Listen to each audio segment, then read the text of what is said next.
لو قدرت ان انت تكريت التلاتة دول في القصة، هتقدر ببساطة جدا ان انت تعمل قصة مؤثرة تخلق بيها الورد اوف ماوث وتخلق بيها البومينج للبراند.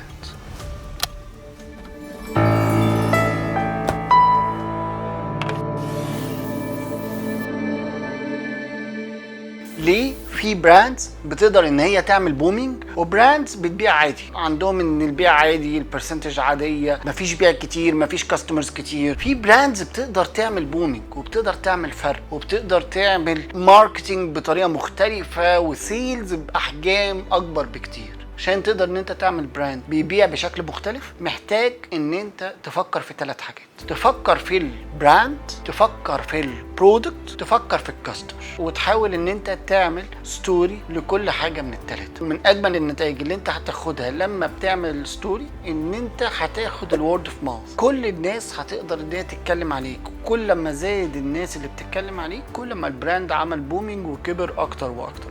عشان تقدر تعمل قصة مؤثرة الناس تقدر تتكلم عنها وتحبها وتبقى دايما هي الورد اوف ماوث بتاع الكاستمر، ببساطة جدا محتاج ان انت تفكر وتكريت 3 حاجات. اول حاجة بطل القصة، تاني حاجة الشرير بتاع القصة، تالت حاجة السلاح او الاداة بتاعت القصة. البطل بتاع القصة دايما حاول ان انت تخليه هو الكاستمر، هو اللي بيتحرك، عايز يحل وعايز يتغير وعايز يتطور وعايز يغير حاجات في حياته. والشرير بتاع القصة هي المعوقات اللي بتواجهه دايما ومش عارف يحلها، وبيلاقي الحل في السلاح او الاداة اللي انت بتديها له. لو قدرت ان انت تكريت ال3 دول في القصة، هتقدر ببساطة جدا ان انت تعمل قصة مؤثرة تخلق بيها الورد اوف ماوث وتخلق بيها البومينج للبراند.